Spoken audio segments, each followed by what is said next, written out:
ದೇಶ ಅಭಿವೃದ್ಧಿ ಪಥದತ್ತ ಸಾಗುತ್ತಿದ್ದರೂ ರೈತರ ಸಮಸ್ಯೆಗಳಿಗೆ ಪರಿಹಾರ ದೊರಕದಿರುವುದು ಚಿಂತೆಗೀಡು ಮಾಡಿರುವ ವಿಷಯ ಎಂದು ಸಣ್ಣ ನೀರಾವರಿ ವಿಜ್ಞಾನ ಮತ್ತು ತಂತ್ರಜ್ಞಾನ ಸಚಿವ ಎನ್ಎಸ್ ಬೋಸರಾಜು ಕಳವಳ ವ್ಯಕ್ತಪಡಿಸಿದರು.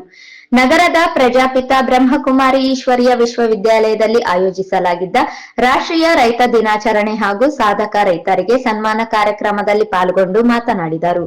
ಚಂದ್ರನ ಬಳಿ ಹೋಗಿ ಬಂದಾಗಿದೆ. ಎಲ್ಲಾ ಕ್ಷೇತ್ರಗಳಲ್ಲೂ ಪ್ರಗತಿ ಸಾಧಿಸಲಾಗಿದೆ. ಆದರೆ ರೈತರು ಬೆಳೆದ ಬೆಳೆಗೆ ಸೂಕ್ತ ಬೆಲೆ ನೀಡಲು ಆಗಿಲ್ಲ.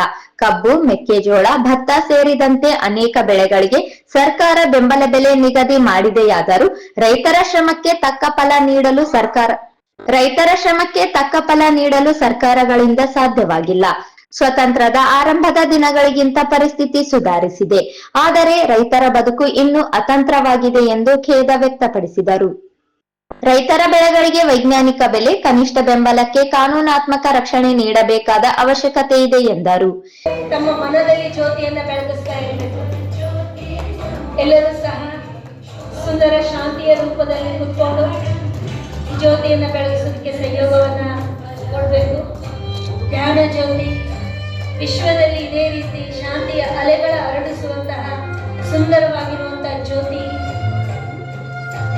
2025ನೇ ವರ್ಷದ ಡಿಸೆಂಬರ್ ತಿಂಗಳ ಈ ಜ್ಯೋತಿ ಜ್ಞಾನ ಜ್ಯೋತಿಯಾಗಿರಲಿ.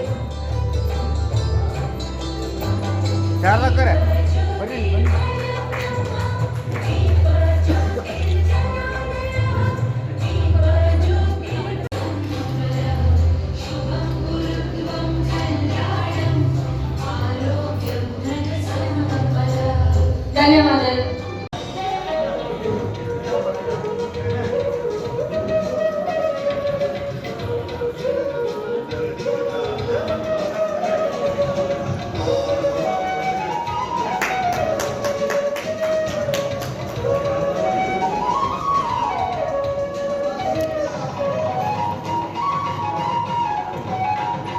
ಸರ್ವ ಆತ್ಮಗಳ ಏಕೈಕ ತಂದೆ ಶಿವ ಪರಮಾತ್ಮನ ಇದು ಸುಂದರವಾಗಿರುವಂತಹ ಪಾಕೆಟ್ ಕ್ಯಾಲೆಂಡರ್. ಯಾವುದೇ ರೀತಿ ಧರ್ಮಗಳ ಭೇದ ಇಲ್ಲದೆ ಏಕೇಶ್ವರನ ಸುಂದರವಾಗಿರುವಂತಹ ಚಿತ್ರ ಇದರಲ್ಲಿ ಇದೆ. ಸರ್ವ ಆತ್ಮರ ತಂದೆಯ ಒಂದು ಚಿತ್ರ ಇದೆ.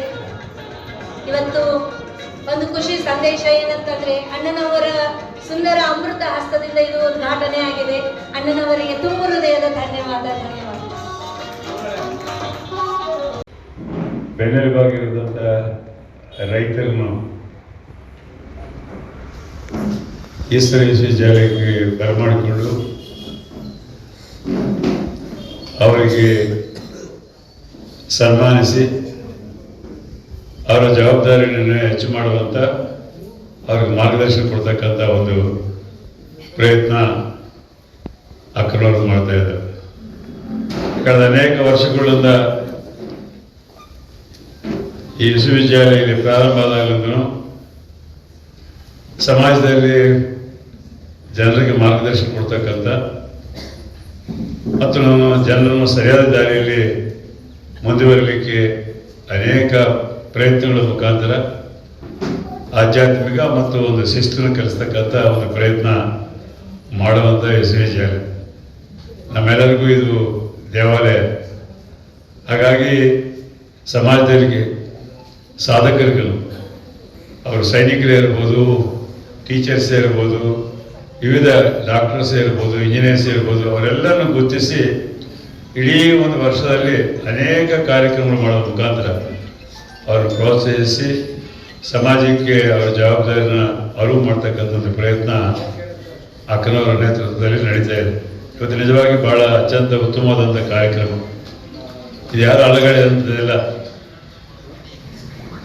ಈಗಾಗಲೇ ನಮ್ಮ ಸ್ನೇಹಿತರು ಮಾತನಾಡೋ ಸಂದರ್ಭದಲ್ಲಿ ಹೇಳಿದರು, ಸ್ವಾತಂತ್ರ್ಯ ಬಂದಂಥ ಪ್ರಧಾನಿ ಆಗಿರ್ತಕ್ಕಂಥ ಪಂಡಿತರ ಜವಾಹರ್ಲಾಲ್ ನೆಹರು ಅವರು ಆವತ್ತಿನಕಾಲ ಪಂಚವರ್ಷ ಪ್ರಣಾಳಿಕೆ ಮಾಡುವಂಥ ಸಂದರ್ಭದಲ್ಲಿ ಹೇಳಿದರು, ಪ್ರಥಮವಾಗಿ ನಾವು ಆದ್ಯತೆ ನಮ್ಮದು ವ್ಯವಸಾಯ, ಅದಿದ್ದರೆ ನಮ್ಮ ದೇಶ ಅಭಿವೃದ್ಧಿ ಆಗಲಿಕ್ಕೆ ಸಾಧ್ಯ ಆಗ್ತದೆ. ವ್ಯವಸ್ಥೆ ಆಗಿತ್ತು, ತಮಗೆಲ್ಲ ಗೊತ್ತಿತ್ತು. ಗೋಧಿಲಿಂದು ಎಲ್ಲವನ್ನು ನಾವು ಬೇರೆ ದೇಶಗಳಿಂದ ಇಂಪೋರ್ಟ್ ಮಾಡ್ತಿದ್ದೀವಿ. ಪರಿಸ್ಥಿತಿ ಸಾಕಷ್ಟು ಸುಧಾರಿಸಿದೆ ದೇಶದಲ್ಲಿ. ಇವತ್ತು ನಾವು ರಾಯಚೂರಿಂದನೇ ಸೋನಾ ಮಸೂರಿ ಅಕ್ಕಿ ಪ್ರದೇಶಗಳು ಕಳಿಸ್ತಕ್ಕಂಥ ಪರಿಸ್ಥಿತಿ ನೋಡ್ತಾ ಇದ್ವಿ. ಆದರೆ ರೈತರ ಪರಿಸ್ಥಿತಿ ಸುಧಾರಿಸಲಿಲ್ಲ. ಎಲ್ಲರೂ ಇವತ್ತು ಅಂಬಾನಿ ಇರ್ಬೋದು, ಅದಾನಿ ಇರ್ಬೋದು, ಮೋದಿಯವರು ಇರ್ಬೋದು, ಜವಾಹರ್ಲಾಲ್ ನೆಹರು ಇರ್ಬೋದು, ಸಿದ್ದರಾಮಯ್ಯ ಇರ್ಬೋದು, ಬೋಸರಾಜ್ ಇರ್ಬೋದು, ಎಲ್ಲ ನಾಯಕರು ಎಲ್ಲರೂ ರೈತ ಕುಟುಂಬಗಳನ್ನು ಬಂದಿದ್ದೆ. ಅದನ್ನು ನಾವು ಮರಿಬಾರದು. ರೈತರಾಗೆ ನಾವೆಲ್ಲ ಆ ಕುಟುಂಬಗಳಲ್ಲಿ ಬಂದಿರ್ತಕ್ಕಂಥವ್ರು ಡಾಕ್ಟರ್ಸ್ ಇರ್ಬೋದು, ಇಂಜಿನಿಯರ್ಸ್ ಇರ್ಬೋದು, ಸೈಂಟಿಸ್ಟ್ ಇರ್ಬೋದು, ಎಲ್ಲರೂ. ಆದರೆ ಪರಿಸ್ಥಿತಿ ಸುಧಾರಿಸಲಿಕ್ಕೆ ಆಗ್ತಾ ಇಲ್ಲ. ಕಾರಣಗಳೇ ನಾವು ಎಲ್ಲರೂ ತಿಳ್ಕೊಳ್ಬೇಕಾಗ್ತದೆ. ಇವತ್ತು ಅವರೆಲ್ಲ ಮಂತ್ರಿ ಮಾಡಬೇಕು, ಸರ್ಕಾರ ಮಾಡಬೇಕಂತೆಲ್ಲ. ಯಾರ್ಯಾರು ಇವತ್ತು ಈ ಪ್ರಜಾಸ್ವಾಮ್ಯ ವ್ಯವಸ್ಥೆಯಲ್ಲಿ ಇಲ್ಲೆಲ್ಲ ಕುಂತವರೇ ಶಾಸಕರಾಗ್ಬೋದು, ಸಚಿವರಾಗ್ಬೋದು, ಪ್ರಧಾನಮಂತ್ರಿ ಆಗ್ಬೋದು, ಲೋಕಸಭಾ ಸದಸ್ಯರಾಗ್ಬೋದು, ಶಾಸಕರಾಗ್ಬೋದು, ಎಲ್ಲರೂ ಆಗ್ಬೋದು.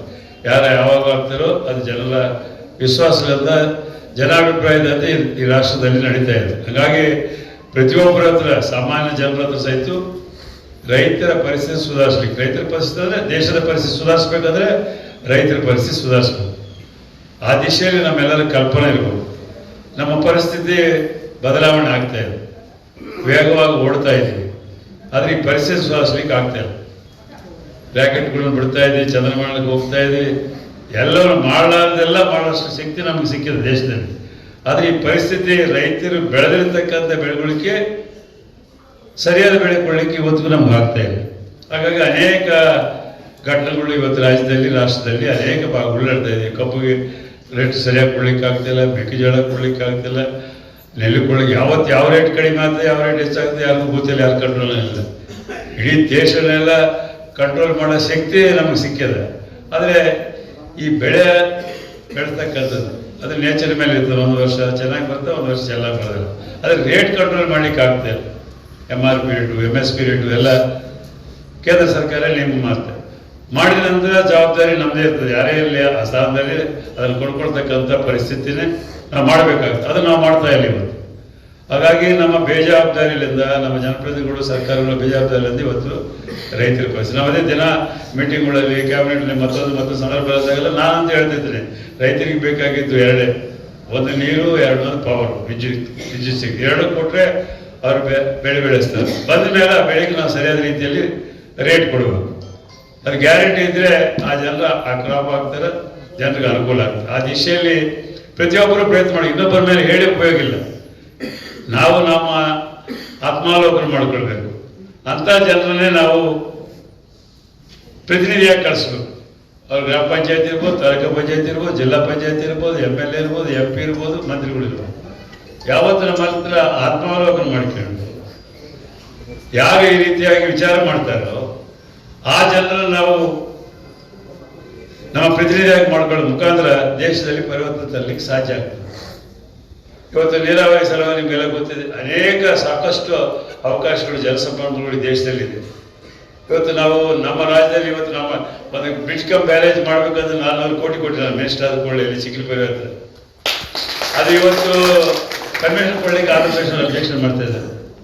ಮೊನ್ನೆ ಆಂಧ್ರ ಪ್ರದೇಶ ಗವರ್ನರು ನಮ್ಮ ಕರ್ನಾಟಕದವರು, ಮಂಗಳೂರು ನಜೀರ್ ಅಬ್ದುಲ್ ಸಾಬ್ ಅಂತ, ಅವ್ರ ಸಮಯ ಕೇಳಿ ಅವ್ರ ಜೊತೆಯಲ್ಲಿ ರಾಜಭವನದಲ್ಲಿ ಕೂತ್ಕೊಂಡು ಆ ಮಂತ್ರಿಗಳು ಕರೆಸಿ ಮಾತಾಡಿ ಹೇಳಿ, ಚಿಕ್ಕಮಂಜಾಳ ಹತ್ರ ನಮ್ಮ ರೂರಲ್ MLA ಒಂದು 150 ಸೀಟ್ ಕೊಡ್ತೀವಿ ಮಾಡಿದ್ರು. ನಾನು 400 ಕೋಟಿ ಚಿಕ್ಕಲಪುರಿ ಹತ್ರ ಮಾಡಿದ್ದೆ. ಎರಡೂ ಮಾಡಬೇಕು ಅಂತೇಳಿ ಹೋಗಿ ಗವರ್ನರ್ ಸಮ್ಮುಖದಲ್ಲಿ ಕರೆಸಿ ಮಾತಾಡಿ ಹೇಳಿಬಂದೆ. ಅವ್ರು ವಿಚಾರ ಮಾಡ್ತೀವಿ ಅಂತ. ಅದೇ ರೀತಿಯಾಗಿ ಮಹದಾಯಿಗೆ ಅನೇಕ ವರ್ಷಗಳದ್ದು ಹೋರಾಟ ಮಾಡ್ತಾ ಇದ್ದೀವಿ ನಾವು. ರೈತರೆಲ್ಲ ಸಾಕಷ್ಟು ಆ ಭಾಗದಲ್ಲಿ ಹೋರಾಟಗಳು ಮಾಡಿದ್ರು, ಅದಕ್ಕೂ ಕ್ಲಿಯರ್ ಸಿಗ್ತಾರೆ. ಈ ಕೃಷ್ಣಾ ಜಲ ನಮ್ಮ ಆಲ್ಮಟ್ಟಿನ ಅಭಿವೃದ್ಧಿ ಮಾಡಬೇಕು ಅಂತೇಳಿ ಟ್ರಿಬ್ಯುನಲ್ ನಮ್ಗೆ ಸ್ಯಾಂಕ್ಷನ್ ಆಗಿದೆ 524 ಮೀಟರ್. ಅದನ್ನು ಮಾಡಲಿಕ್ಕೆ ಈಗ ಕೇಂದ್ರ ಸರ್ಕಾರ ನೋಟಿಫಿಕೇಶನ್ ಮಾಡ್ತಾರೆ. ನೋಟಿಫಿಕೇಶನ್ ಅಂತ ಹೇಳ್ತಾ ಇದ್ರು. ಮಾಡಿದ್ರೆ 75,000 ಕೋಟಿ ನಾವು ಖರ್ಚು ಮಾಡಲಿಕ್ಕೆ ಸಿದ್ಧತೆ ಮಾಡ್ಕೊಂಡಿದ್ವಿ ರಾಜ್ಯದವರು. ಮೇಕೆದಾಟಿಗೆ ಪರ್ಮಿಷನ್ ಕೊಡುತ್ತೆ. ಇವೆಲ್ಲ ಗೊಂದಲಗಳು ಇಡೀ ರಾಷ್ಟ್ರದಲ್ಲಿ ಇದೆ, ಎಲ್ಲ ರಾಜ್ಯಗಳು ಮೇಲೆ. ಸೊ ಇವೆಲ್ಲ ಸರಿ ಹೋದರೆ ಮಾತ್ರ ದೇಶ ಅಭಿವೃದ್ಧಿ ಆಗ್ಲಿಕ್ಕೆ ಸಾಧ್ಯ ಆಗ್ತದೆ. ದೇಶ ಅಭಿವೃದ್ಧಿ ಆಗ್ಬೇಕಂದ್ರೆ ರೈತರ ಜೀವನ ಅಭಿವೃದ್ಧಿ ಆಗಬೇಕು. ಆ ದಿಶೆಯಲ್ಲಿ ಎಲ್ಲರೂ ಮರಿಬೇಕು. ಜಾತಿ, ಧರ್ಮ, ದುಡ್ಡು, ಮತ್ತೊಂದು ಬಿಟ್ಟರೆ ಮಾತ್ರ ದೇಶ ಸುಧಾರಿಸಲಿಕ್ಕೆ ಸಾಧ್ಯ ಆಗ್ತದೆ. ಈ ಸಂದರ್ಭದಲ್ಲಿ 50ಕ್ಕೂ ಹೆಚ್ಚು ರೈತರನ್ನು ಸನ್ಮಾನಿಸಿ ಗೌರವಿಸಲಾಯಿತು. ಸಾನ್ನಿಧ್ಯವನ್ನು ಪ್ರಜಾಪಿತ ಬ್ರಹ್ಮಕುಮಾರಿ ಈಶ್ವರೀಯ ವಿಶ್ವವಿದ್ಯಾಲಯದ ಸಂಚಾಲಕಿ ಸ್ಮಿತಾ ಅಕ್ಕ ವಹಿಸಿದ್ದರು.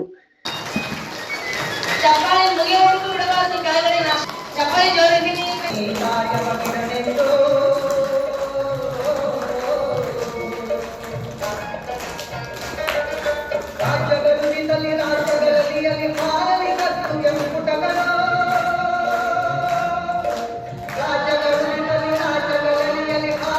ಚಪ್ಪಾಳೆ.